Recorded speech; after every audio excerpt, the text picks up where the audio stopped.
අපි දැන් බලන්න යන්නේ ප්‍රබල සිද්ධියක්. මෙතන අපි දන්නවා පැහැදිලිවම කාන්දමක් තියෙන්නේ.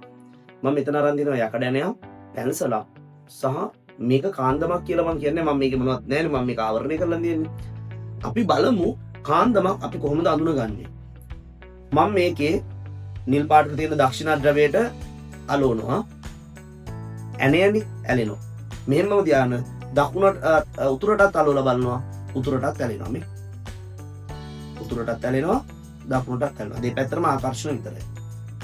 දෙපැත්තටම ආකර්ෂණ වෙනවා. ඒක චුම්බකයක් වෙන්න බෑ. මම මේකේ පැන්සල් එක පැත්තයි ගන්නෙ. මේ හිස කොටස ගන්නවා. ආකර්ෂණය නැහැ. ආකර්ෂණ ඇලෙන්නේ නැහැ. මේක ඇලෙන්නේ නැහැ. එහෙනම් මේක චුම්බකයක් වෙන්න බෑ. චුම්බක ගුණක් නැහැ. මේකේ චුම්බක ගුණ තියෙනවා. හරි? මේකේ චුම්බක ගුණ තියෙනවා. හරි? මෙන්න මේක චුම්බකයක් කියලා මම පෙන්නලා නැහැ. අපි බලමු ඉස්සෙල්ලාම ඒ පැත්තට ආකර්ෂණයක් තියෙනවා. මම මේ පැත්තමයි ගන්නෙ. මොකද වෙනවට පේනවද? නේ? ඔන්න. මේ පැත්තට ගන්නවා. මේ පැත්ත වලට පේනවා ඉතින් විකර්ෂණය වෙනවා. මේ යන අදුවනවා. විකර්ෂණය වෙනවා. එහෙනම් මේක උතුරට අලවලා බලමු. එහෙනම් මතක තියාගන්න.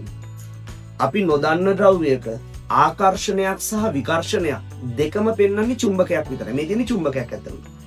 දෙපැත්තටම ආකර්ෂණ නම් චුම්බක ද්‍රව්‍යයක් විතරයි. ආකර්ෂණ පෙන්වන්නේ නැත්නම් චුම්බකයක්වත් චුම්බක ගුණයක්වත් නැති දෙයක්.